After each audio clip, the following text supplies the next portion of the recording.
Alrighty, everybody. I don't know where I left off on the suspension on this thing. I've been doing odds and ends stuff here and there. But this is pretty much kind of final assembly. I'm kind of slowly putting together everything loose, getting everything in their proper place, and eventually everything will be tightened down. But you look down in here, both sides, both the coil buckets and every reinforcement plate I decided to put on for the time being is fully welded down. I had my one friend come over who has a generator and a welder that can run off a 220, so it's easier to burn into the frame. The welder I have is cheap Harbor Freight Special. So the buckets are in. The reinforcement plates from Camberg are in. My custom reinforce plates inside here. Right here. You can kind of see. To kind of structurally reinforce this one that peeks over the frame on the inside. Same thing on this side. And then I started running the brake lines back up front here. So, trying to keep this as cheap as possible, because right now I don't have the skills, tools to completely rip this thing down to make a cage and yada yada yada engine cage. That'll be later when everything else is figured out.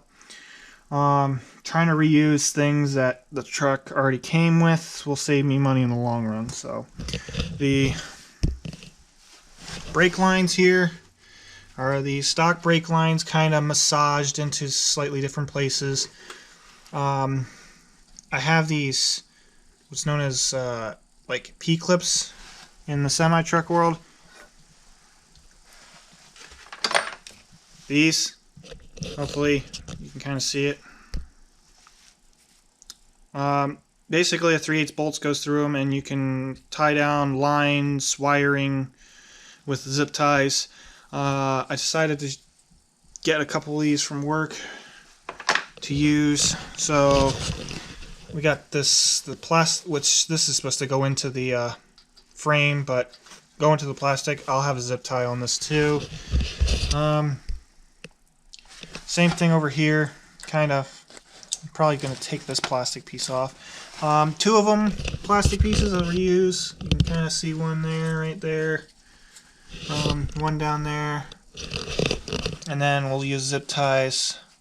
I use my cheapy welder to booger weld these on. They're not entirely meant to... I mean, they're on there, but it's not like risky structural stuff. So yes, I'm just going to use zip ties holding the brake lines in place and separate them all. I got a trick on doing that. The evap line down there and the fuel line, this soft evap line I got to change because I need it to be longer, and also it's decomposing. The fuel line reuse until the blower goes on, where I can redo the fuel system. What else? So yeah, the brake lines have been like massaged to be reused. It's what I'll do for now until, again, I do a lot of things. I might have said this before. I do a lot of things temporary permanent, which means they'll be on there for a while, but it's really easy to take off and change out and change for what I want to do. So this side is all together. I have what, I forget where exactly. There's brackets to hold. Hopefully you can kind of see. It might be a little dark, sorry about that. With the light you might be able to see it. This one, like the reservoirs for both the shock and coilover, I have brackets that will probably get welded to the frame. Not entirely sure where I'm going to put them until the tire gets on, but eventually there will be 35-inch tall tires, so be like, if you can kind of see it, might be a little dark. My hand's on the reservoir. weld it to the frame or maybe the cab. Don't know yet. I gotta readjust this top arm again. I'm trying to kind of set roughly the camber caster loosely before I tighten everything down or actually get it aligned. This is almost like 90 degrees straight up. It's a little bit, what is it? Camber positive, where the tire's leaning out. I don't remember exactly. I might have swapped it. I don't remember exactly. The caster is stock right now. I don't know if I can really adjust that all that much because of the axle is pretty close to the coil. We'll see about that. Other than that, I'm kind of final assembly this to get it on its front wheels. Eventually the motor will go back in here once I tidy up some stuff. But for right now, a lot of the frame buckets on, everything welding wise is pretty much done for now and for getting it on its own weight on the front tires. So the kit brake lines here, and then the original brake lines there, be reusing them. I did order some new adjustment bolts for the top, which you can have adjustments every which way. Like I said, that's probably going to be my main source of camber caster adjustment, but I have to screw these heims in a little bit more to get the neutral where I want it. So once I'm at 0, the neutral, then these we can adjust for the camber caster. So everything's kind of loose. I'm just slowly getting it together. And I'll slowly finalize things kind of the way I'm doing it. I gotta tighten some stuff over on this side with the steering shaft. Getting the brake lines down, I have to redo some of the wiring harness. But that's for when the engine goes back in. But this is basically the front suspension the way it sits right now. I'm gonna at least get this side all mocked up. Okay, picking up from I think where I left off in the same video. Try putting this side together. I'm running into more issues. So everything's pretty much still loose. This upper control arm is not bolted on at all. You can kind of see back in there. There's no bolt. I'll get into that issue right now. This side seems fine. Kind of hard to see, but it cycles pretty good. This is pretty neutral. It's like 2 degrees out, which I don't remember what camber that is. I think that's positive camber. I don't remember. It's either positive or negative out, so the tire is going to be like this way, if you can kind of see my hand. It's kind of dark. I'm sorry. This side seems okay. This one's pretty neutral, which is fine. But this side is like over here 5 degrees, and it's you can kind of see it.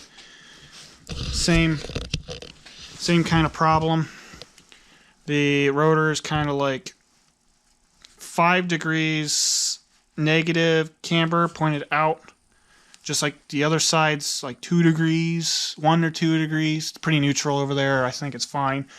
I bottomed both these heims out into the control arm just like the other side to get it to try and be as negative possible. I think the control arm is sitting where it should be on the level ground if it had weight in it with an engine in it, but I'm only guesstimating there.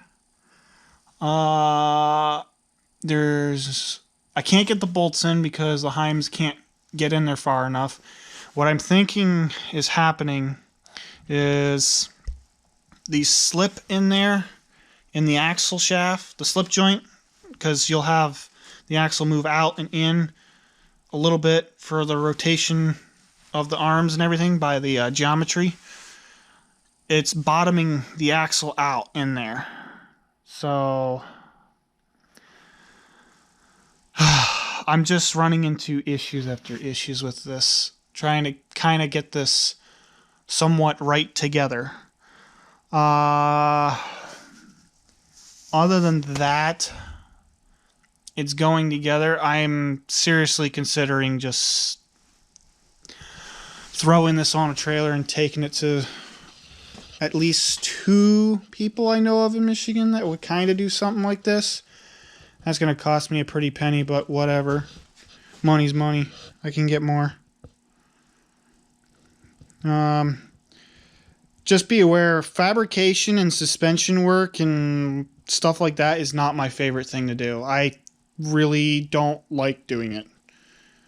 Like hardcore fabrication stuff and steering, suspension, that type of stuff, I can do it. I just rather not. My expertise lies in engines, transmissions, and electrical systems, computers. I do that better. So, I don't know where I'm going to go about this. I'm going to think about it. I'm running into some issues with trying to get the camber caster neutral for what I would like. And we're not getting that. So I'm debating whether or not to strip more of this vehicle down and take the engine, or leave the engine out of it, get the trans out of it, take the transfer case out of it, strip a lot of the back down, strip a lot of parts off that I know I'm not going to use, leave the rear axle and the leaf springs back there, order stuff for doing the rear, and either order stuff to do the rear, start doing the rear, or take it to those 2 fab shops I know to try and get me. I think the rear I could do easier. The front's being difficult because 1, I'm doing A-arms, and 2, it's 4-wheel drive. So yeah, that's kind of hurting me there. But we'll see what I'll do. I gotta do some critical thinking how I want to go about this. Other than that, that's pretty much it. This is kind of where it's I'm trying to not screw myself, but I think I'm screwing myself. So take that with a grain of salt, if you know how that goes. That's pretty much it. I have nothing else to say. I might actually go through with having a fab shop do the chassis stuff and a few things, and then bring it back to me, and then I can do small fabrication stuff. I can only do small stuff. I don't mind doing small stuff, but big stuff I really don't like doing. I don't even have the tools to do it. Small stuff, it's not a problem, but so I don't ramble on too much. This is the current situation of the suspension. It's kind of going together, but I'm running into issues trying to align it. So that's where I'm at. I don't know what I'll post next on the suspension. This is kind of like a very half-ass put together, this is what I'm doing. So yeah. See you next time.